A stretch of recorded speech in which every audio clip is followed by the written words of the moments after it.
13절부터는 압살롬의 반란으로 피난길에 오른 다윗의 모습을 그리고 있습니다. 이미 살펴보았지만 예루살렘을 등지고 피신하는 것 외에는 달리 방도가 없었습니다. 그렇게 해서 다윗은 하나님의 사랑을 받던 자에서 도망자로 바뀌고 왕에서 망명객으로 바뀝니다. 그러나 다윗은 왕궁을 비우지는 않습니다. 10명의 후궁을 남겨두어서 왕궁을 지키게 하죠. 이는 예루살렘을 떠나 피신하는 것이 잠정적인 것으로 생각했기 때문일 것입니다. 다시 돌아오게 될 것이라는 생각을 했던 것이죠.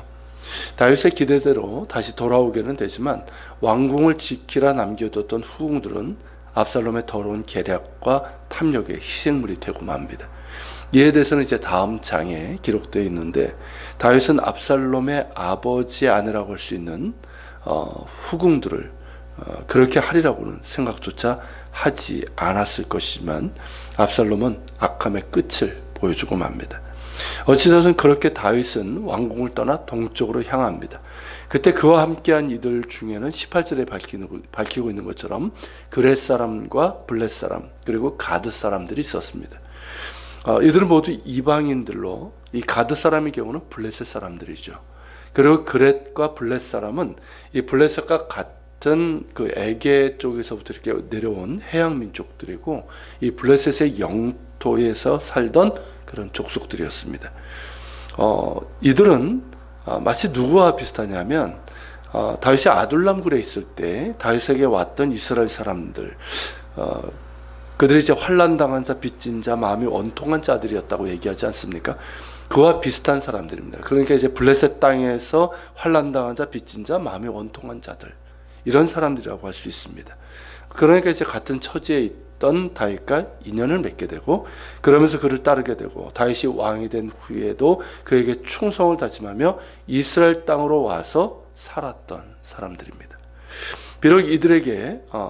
비록 아들에게 위협을 당하고 있지만 다윗을 지지하는 무리들은 이스라엘 사람들 외에도 적지 않은 수의 이방인들이 있었던 것이죠.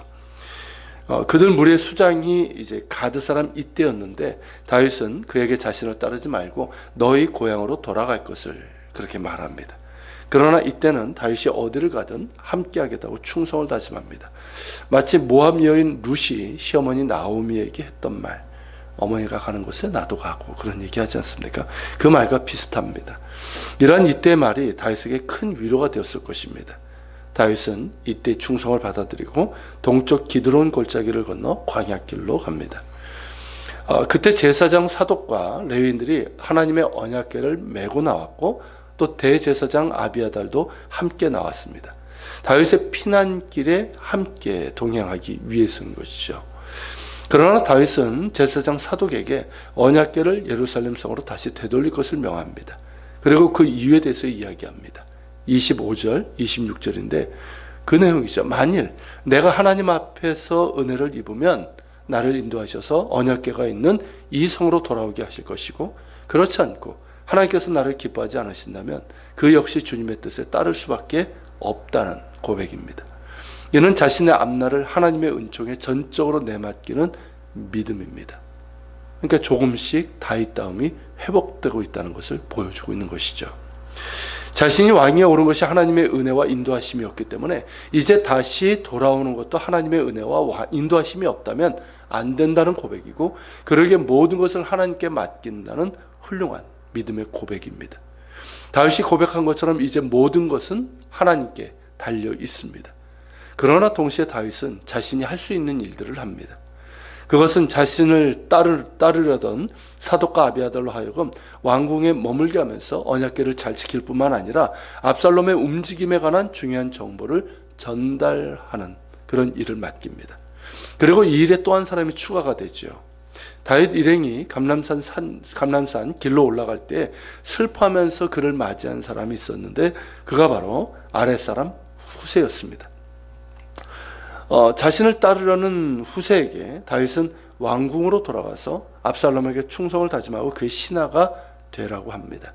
그러면서 압살롬에 관한 정보를 사독과 아비아달을 통해서 자신에게 전하고, 또한 자신을 배신하고 압살롬의 모사가 된 아히도벨의 계략이 뜻대로 이루어지지 않도록 그렇게 하라고 명합니다.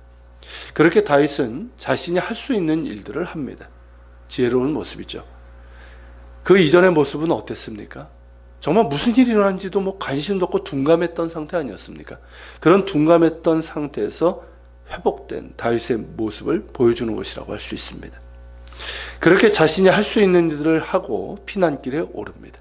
이제 모든 것은 하나님께 달려 있습니다. 하나님께서 그를 긍휼히 여기사 은혜를 베푸셔야만 다시 돌아올 수 있습니다. 동시에 다윗에게 달려 있습니다. 지난 시간에 나누었던 것처럼 광야에서 있었으나 왕궁에서 잃어버린 것들, 죄를 범한 후에 더욱 잃어버리고 죽어버린 것들이 다시 회복되어야만 합니다. 다시 광야에서 다윗은 하나님 앞에 서야 되고 다시 하나님으로 채워져야 합니다. 그래서 그 안에 잃어버리고 죽어진 것들이 다시 살아나고 회복될 때 그는 다시 하나님의 사람 다윗이 되어 돌아올 수 있을 것입니다. 그 역시 하나님의 은혜지만 하나님께 대한 갈망과 사모함은 다윗의 몫입니다. 하나님의 얼굴을 구하며 그 은혜를 갈망하는 자에게 하나님께서는 그 얼굴빛을 비추사 은혜를 주시기 때문입니다. 다윗에게도 그렇고 우리에게도 그러합니다. 우리가 구할 것은 오직 하나님의 얼굴입니다. 그 얼굴빛을 비추사 은혜 주시기를 소망합니다.